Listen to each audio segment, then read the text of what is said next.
Hola, buenas tardes. Mi nombre es Ilse Joana García González, soy la psicóloga. Eh, Venimos de la escuela EPO 225 Francisco Luna Gobierno del grupo 404.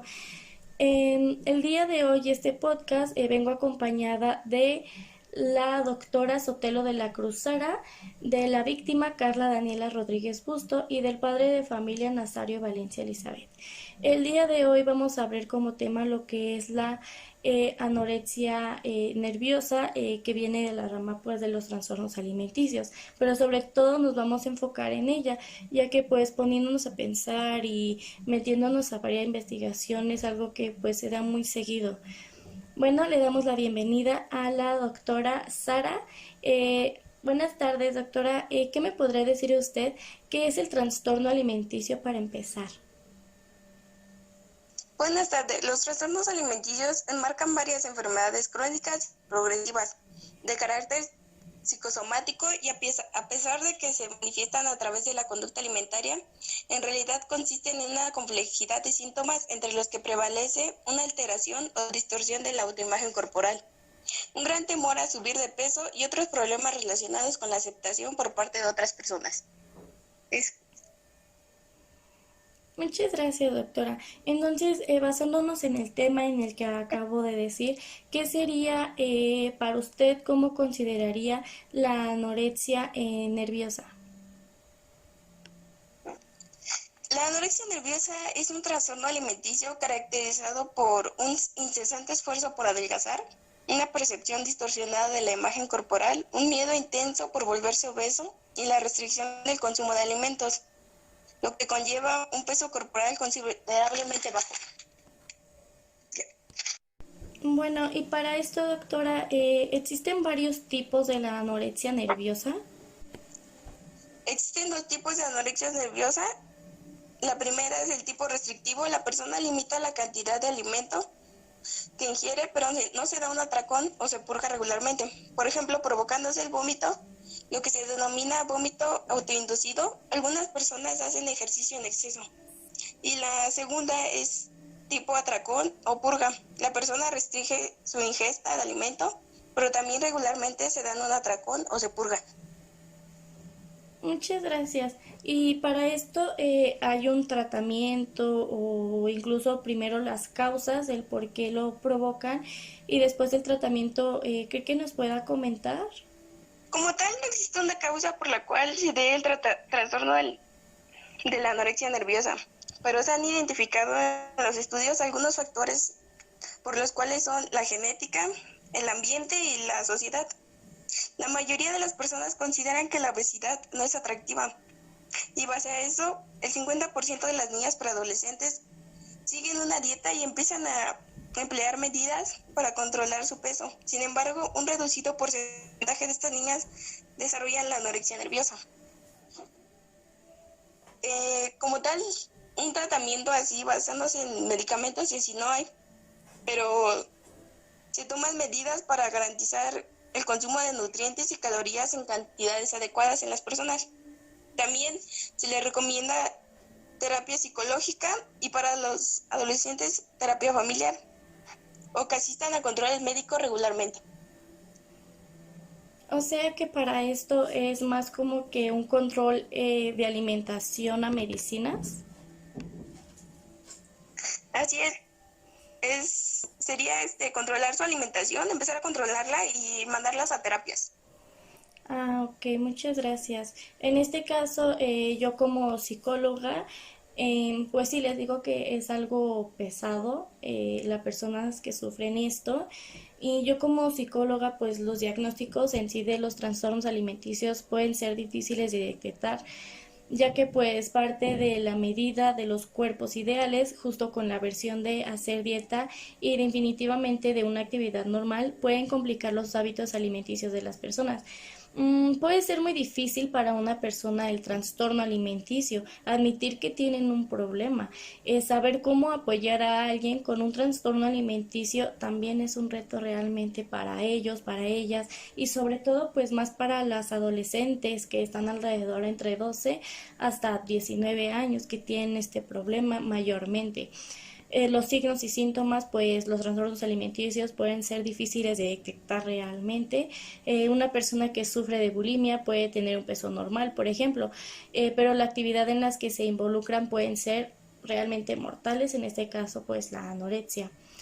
Por ejemplo, algunos de los signos de alarma para especificar más los síntomas de la anorexia, incluso también bulimia, psicológicamente es el bajo autoestima, el retraimiento social, comentarios de sentirse gorda cuando el peso es normal o bajo, la preocupación por la comida, peso, conteo de calorías y de lo que la gente piensa, así como críticas en otros.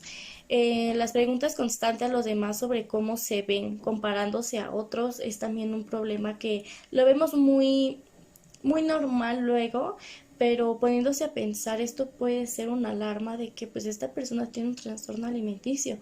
También la negación a que existe un problema, que es lo que acabo de decir, el deseo a ser perfecto, perfecta, la intolerancia hacia los demás, incapacidad para concentrarse, la irritabilidad, mal humor y culpabilidad también es un grave problema. La ansiedad, sobre todo, impulsibilidad e inestabilidad emocional, el hecho de que uno mismo se tenga coraje por ser lo que son, según ellos psicológicamente, cuando pues están bien y empiezan a causar un trastorno alimenticio por el me veo gordo o el me veo muy delgado. En este caso, pues como estamos hablando de la anorexia, muchos de los casos han sido personas que quieren mantener su peso y sienten que ya subieron y quieren mantener menos y menos y menos y menos, y esto ocasiona la anorexia nerviosa a tal punto de que se están dañando sin darse cuenta y sin querer abrir los ojos. Entonces, para esto tenemos a la invitada Carla Daniela, que es una de las víctimas sobre este trastorno. Bienvenida, Carla, adelante, cuéntanos tu experiencia, cómo te diste cuenta, cómo aceptaste que pues que estabas mal, porque aceptar que uno está mal en los trastornos alimenticios es algo muy pesado. A continuación, Carla, bienvenida. Hola, soy Carla. Pues sí, como decías, tuve anorexia. Creo que todo comenzó cuando empecé a compararme con las demás personas, cuando empecé a querer cumplir estereotipos, etcétera. Es un proceso difícil, ya que aceptar que tienes el trastorno es lo más complicado. Tuve que empezar a tomar terapia y ese fue el primer paso para mejorar y combatir mi trastorno. Lo que más me ayudó para darme cuenta de lo mal que estaba fue mi familia, las personas cercanas, y pues así fue como comencé a tomar terapia. Muchas gracias, Carla. Al tomar terapia lo veías como algo tonto, porque así lo ve la mayoría de la gente que ha sufrido sobre esto.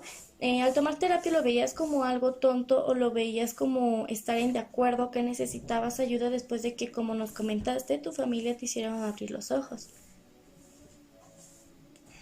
La verdad es que sí, al principio las primeras terapias fueron un poquito en contra de mi voluntad, porque era muy difícil para mí, pero con el tiempo ya me di cuenta que en realidad necesitaba las terapias, que hablar con la psicóloga y que me explicara todo lo que yo tenía, pues sí me ayudaba bastante. Y por ejemplo, la doctora Aileen nos había dicho que el tratamiento son como que las comidas. Supongo que te iban aumentando tu comida poco a poco. ¿Se te dificultaba o cómo le hacías? ¿Cómo fue tu proceso? Sí, claro. Al principio fue muy difícil porque estaba acostumbrada a comer lo más mínimo, ya que sentía culpa por lo que comía, pero pues te digo, todo es un proceso y fue aumentando poco a poco hasta que llegué a tener una comida bien, y así sigo hasta el día de hoy. Qué bueno, realmente nos da gusto pues saber que ya estás mejor y que pues sigues adelante. Otra pregunta, ¿tu familia está presente? En este caso, tu mamá Elizabeth. Elizabeth, bienvenida. Quisiera que nos contaras para ti cómo fue este proceso de brindarle ayuda a Carla y el saber cómo le hiciste abrir los ojos de que realmente estaba mal. Buenas tardes, psicóloga. Hace 5 años, el día que mi hija Carla cumplía los 13, recibí la noticia de que iba a ser ingresada en la unidad de psiquiatría juvenil del Hospital Clínico de Valladolid. Ya llevamos 5 meses de médicos, psicólogos y desesperación. Decía no tener hambre, pero sobre todo le había cambiado el carácter. No parecía divertirse con nada. No quería ir a clase, estaba triste, controlaba todo lo que comía y como se cocinaba al principio, no reconocía verse gorda. Simplemente no comía porque le dolía la barriga. Si lo hacía, el caso es cada mes perdía un poco más de peso y 35 kilos, aunque era una niña de estatura pequeña, y era alarmante si no se entrenaba. Así que en noviembre del 2012 ingresaba en el hospital, donde la diagnosticaron anorexia nerviosa restrictiva. Mi cabeza no podía creer lo que estábamos viendo. Dejaba a mi hija encerrada en un sitio en el que solo se podía visitar 2 horas al día. Si se portaba bien, vigilaba en todo momento por cámaras y rodeada de otros niños con trastornos psicológicos diversos. El ingreso hospitalario fue duro, pero necesario. Laura empezó a tomar conciencia de que algo le pasaba y quería curarse. Aún no reconocía tener anorexia, pero sabía que no era como antes. Había perdido la alegría y las ganas de vivir y no quería seguir sintiéndose así. Muchas gracias, Elizabeth. Sí se entiende mucho esta parte, ponerse en el papel de esta Carla. Sí, supongo que es algo muy complicado de sobrellevar. Me gustaría preguntarle, ¿usted cómo se sentía emocionalmente al ver a su hija así? ¿Su familia qué pensaba? Me sentía devastada al ver a mi hija tan delgada, no soportaba dejarla encerrada en el hospital. Sí, pues sí, es muy entendible. Y por ejemplo, Carla, ¿tú cómo veías a tu familia? ¿Como alguien que no te comprendía en ese momento por tu querer ser más delgada? ¿O realmente te diste cuenta pues que sí estabas mal y les agarraste o cariño o al contrario, pudiste agarrarles rencor? Platícame. Claro, la verdad es que al principio sí sentía que nadie me entendía, que era muy difícil para mí, pero me sentí alejada de todos. En un momento yo creo que me aislé de todos y ver a mi mamá y familia cercana tan sufrir por mí, creo que esa fue la razón por la que decidí mejorar, tomar terapia, etcétera. Y por ejemplo, a usted, doctora Sara, al manejar casos como los de esta Carla, ¿se le hace complicado o es entendible? O luego las víctimas con usted se ponen, como que, ¿cómo se podría decir? Como que raras, porque pues usted les está dando un diagnóstico y que ya se pongan negativas. Platíqueme. Al principio es difícil porque cuando llegan tienen una mentalidad cerrada y se aferran a que no están, a que están gordas, pero en realidad no. La comida o la tiran cuando las dejamos en el hospital, pero después las empezamos a entender porque base a los estudios comprobamos que hay otros trastornos conectados a esto, como la esquizofrenia o depresión, o otros que absorben su alimentación y así. Entonces empezamos a ver, al principio es abrumador, pero después ya no, porque vas a las terapias y todo eso que se le ponen a las personas que tienen el trastorno, pues van mejorando cada vez, aunque hay algunas personas que no siguen el tratamiento así y fallecen, porque les da la anorexia escala a más gravedad y el 10% de las personas pues tiende a fallecer. Sí, es entendible. Por ejemplo, yo como psicóloga sé que esto también se basa muchísimo en la depresión, en la ansiedad, lo que ya comenté hace un momento. Más sobre la ansiedad, es como que lo que más se basa la anorexia nerviosa, por lo mismo de que pues ellos al verse al espejo se sienten gordos o sienten que ya se ven muy mal y que quieren bajar más y más de peso. Entonces en ese momento les empieza a dar ansiedad. Al momento de darles ansiedad, aunque ellos tengan hambre, no consumen. No consumen ningún tipo de comidas por lo mismo de, no, es que eso lleva muchas grasas o esto me va a subir mucho de peso. Si me como eso me voy a ver mal. Por lo mismo de que pues no se alimentan como deben de, pues sí llegan a la muerte lamentablemente. Pero bueno, realmente este es un tema algo delicado porque muchas familias suelen pasar por esto, no solo tanto como tal las víctimas pasan solitas el proceso porque no, en sí sus familias pasan junto con ellas este proceso porque pues no es fácil verlos así y ya nos lo ha explicado la mamá de esta Carla, ¿no? La señora Elizabeth. Pero bueno, muchísimas gracias Carla, Sara y Elizabeth por tomarse el tiempo de venir a hacer este pequeño podcast. Sara, algo que quieras decir, algo que quieras añadir. Es algo que no es un tema tan regular, pero está bien que empiecen a sacar los trastornos que no sean tan regulares para que las personas empiecen a dar cuenta de los temas, la sociedad más que nada, y a veces por comentarios así las personas llegan a caer en algunos trastornos. Y darle las gracias, psicóloga, por haberme invitado este día a su podcast y nada más. Muchas gracias, Sara. Carla, ¿tú quisieras añadir algo o algún consejo que les das a estas personitas que están pasando en este proceso? Sí, solamente decirles pues a las adolescentes que no se dejen llevar por los estereotipos, que yo sé que es muy difícil, pero no hay que compararnos, todos los cuerpos son diferentes y pues nunca vamos a poder alcanzar un estereotipo.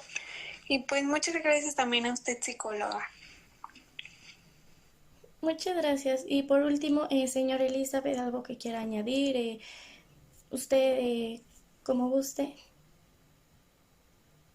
Desde mi punto de vista, la anorexia en algunos casos equivale a un rechazo radical de la comida del cuerpo de sí mismo, como un modo de permanecer estática, en una actitud que atenta contra la misma naturaleza, lo que equivale a la autodestrucción. Y muchas gracias por invitarme. Muchas gracias a ustedes. Entonces, gracias nuevamente por tomarse el tiempo. Esperemos si le ayude este podcast a gente que está pasando por este proceso o incluso gente que se dé cuenta de que pues está mal. Pero bueno, hasta luego. Esto fue todo por el día de hoy, por el podcast de hoy. Reiteramos, somos el grupo 404 de la Escuela Preparatoria EPO 225, Francisco Luna Gobierno. Muchísimas gracias. Hasta luego.